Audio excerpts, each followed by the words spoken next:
पिछले 2 वर्ष से मेरी हत्या कराने के प्रयास में भी लगे थे, मेरे को फर्जी मुकदमे में फंसाने के प्रयास में लगे थे। अभी मैं रीवा जिले के अधीनस्थ नईगढ़ी थाने के पास में हूँ। यहाँ पर आपने देखे थे लगभग 5 दिनों से सबसे ज़्यादा जो चर्चित का एक विषय था, यानी मैं बात करूं नईगढ़ जनपद अध्यक्ष ममता कुंज बिहारी तिवारी के ऊपर बहुत बड़ा एक आरोप लगाता है कि कुंज बिहारी तिवारी जी जो जनपद अध्यक्ष के स्वामी हैं, तो कहीं न कहीं से जिस वार्ड से उन्होंने चुनाव जीता था वहां पर एक झगड़े नुमा एक वारदात निर्मित हुई थी, जिस पर आरोप लगा। आरोप प्रत्यारोप का दौर लगातार चालू भी था। लगभग अभी 2 दिन पहले यानी 12 तारीख के दिन यानी अंकित मिश्रा के घर में आग भी लगाई गई। ऐसा उनका आरोप था कि कुंज बिहारी तिवारी द्वारा भेजे गए गुर्गे थे।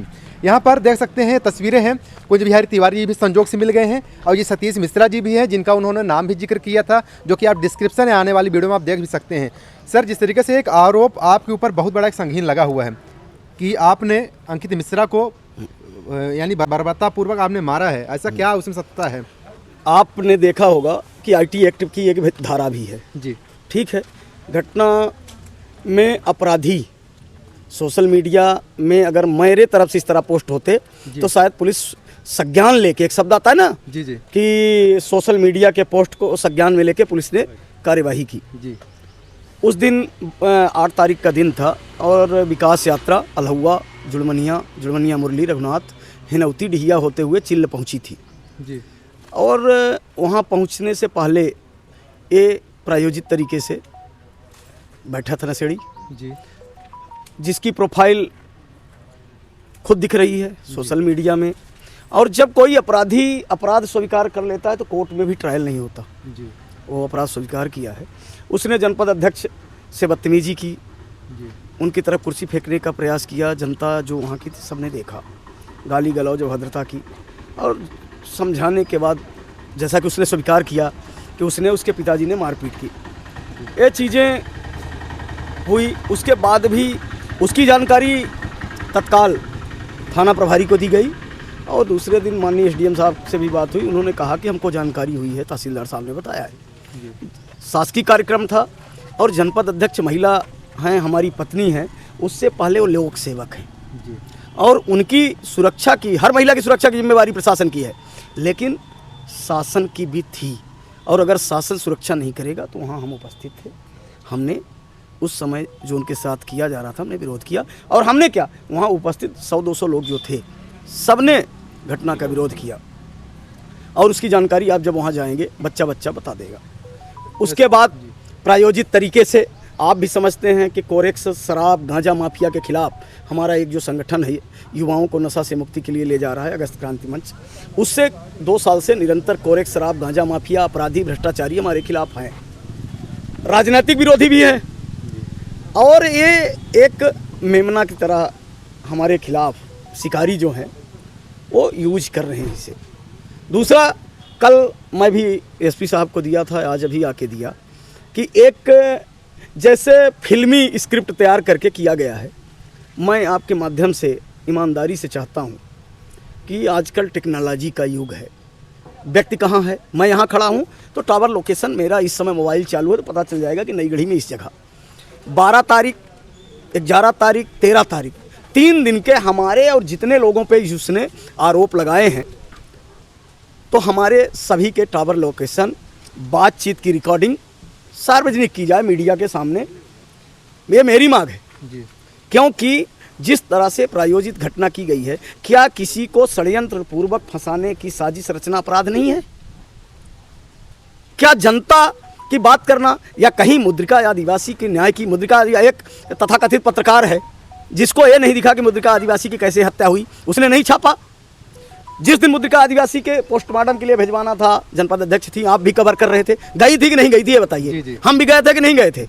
पीड़ित परिजनों को अंत्येष्टि सहायता व्यक्तिगत उनके घर के पास पहुंच के हमने दी कि नहीं दी? एक आदिवासी को उसकी हत्या हुई 1 माह से ऊपर हो गए, क्या उसके अपराधियों की, हत्यारों को पकड़ने की बात करना, परिवार को न्याय दिलाने की बात करना अपराध है? लेकिन अब दूसरा पहलू कि जब घटना हुई जिसके घर के पास, जिसने रिपोर्ट लिखाई है, घटना समय, घटना दिनांक, उसके घर के आसपास कितने मोबाइल एक्टिव थे वो सार्वजनिक होने चाहिए। उससे कितने हैंडलर बात करते हैं वो सार्वजनिक होने चाहिए। और उसके संपर्क में वो शराब, कोरेक्स और गांजा माफिया कौन कौन उसको गाइड कर रहे थे, वो जब उससे और 3-4 और हैं, इनके जब बातचीत सारी सार्वजनिक हो जाएगी तो इस जो षड्यंत्र है सारा बेनकाब हो जाएंगे। भविष्य में ऐसा कृत्य नहीं करेंगे। आपको एक बात और बता दूं कि यहाँ होता आया है, पूर्व में जनपद अध्यक्ष जुल्फी साकेत हुए थे, उनके साथ भी इसी तरह से फर्जी मुकदमा लगवाया गया था 354, 376 का। तो इस तरह का कृत्य किया जा रहा है। सर, इसमें किसका हाथ ऐसा महसूस होता है जिसके कारण लगातार ऐसा वारदात है? इसमें शराब, कोरेक्स, गांजा माफिया जी शामिल है जी। और मेरे भी ब्लड का टेस्ट करा लिया जाए, जो दूसरा है उसके भी। तो इसमें राजनीतिक कुछ हाथ भी ऐसा कुछ? हाँ, राजनीतिक जो विरोधी हैं वो सारे शामिल हैं। उनके सबके कॉल डिटेल निकलनी चाहिए, सार्वजनिक होनी चाहिए। सर, जिस तरीके से आरोप लगाया कि आपके व्यक्ति थे जो उस वक्त वारदात हो रही थी, अगर ऐसा कुछ पाया जाता है तो फिर आप क्या कहेंगे? अगर ऐसे पाया जाता है, जब जो चीज़ अगर का कोई सवाल ही नहीं है, हमारे जो साथी हैं, हमने जो संस्कार दिए हैं, जो हमारा संकल्प है, उसमें अपराध का विरोध है, अपराध करना नहीं है। और मैं बोल तो रहा हूँ कि दूध का दूध, पानी का पानी हो जाए। दोषी पाए जाते हैं तो सज़ा जो इतनी बनती है उससे डबल सज़ा दी जाए। लेकिन उसके घर के पास जितने मोबाइल एक्टिव थे घटना के दिन, वो सार्वजनिक होने चाहिए। दूसरी बात, आप बताइए कि किसी के घर गुंडे आ रहे हैं, तोड़ फोड़ करने आ रहे हैं, पहले से पता है, जब पतले से पता है तो हल्ला गुहार हो कि पहले से मोबाइल रिकॉर्डिंग शुरू है। पूरा वीडियो को देखिए आप, पूरा प्रायोजित जो षड्यंत्र रचा गया है चंद माफियाओं द्वारा, चंद भ्रष्टाचारियों द्वारा रचा गया है, वो सार्वजनिक होना चाहिए। और ये पिछले 2 वर्ष से मेरी हत्या कराने के प्रयास में भी लगे थे, मेरे को फर्जी मुकदमे में फंसाने के प्रयास में लगे थे, और वही कृत्य कर रहे हैं। मैं आपके माध्यम से हर सभ्य समाज के उस व्यक्ति से चाहता हूं कि एक पत्रकार है, उसे मेरे द्वारा कोरोना काल से टाइम हो और बाढ़ पीड़ित की सहायता रही हो और जितनी मदद की गई हो उसको वो नहीं दिखता, उस पत्रकार के भी कॉल डिटेल और जो दूसरा व्यक्ति है, दोनों के व्यक्तिगत संपर्क भी सार्वजनिक होने चाहिए। कौन पत्रकार है सर ऐसा? जिसका आप बार बार देख रहे हैं कि उसको रात में जनपद अध्यक्ष पति याद आते हैं, यहाँ सरपंच पति नहीं दिखते उसको, जीआरएस पति नहीं दिखते उसको सेक्रेटरी पति नहीं दिखते, पूर्व के जो जनपद अध्यक्ष महिलाएं थी उनके पति नहीं दिखते। ऐसा गिनती में अगर गिना जाए कितने पत्रकार होंगे सर? एक, केवल एक है। प्रशासन सर क्या मदद कर रहा है अब? प्रशासन से जो हमारी जिम्मेवारी है तो हम कर रहे हैं। नहीं, प्रशासन अब क्या मदद कर रहे हैं पुलिस डिपार्टमेंट से? अब प्रशासन को चाहिए था, प्रशासन पे राजनीतिक दबाव था और उन्होंने एफआईआर की है और उसके तरफ से एफआईआर हुई है, बाद में हमने भी कराई है।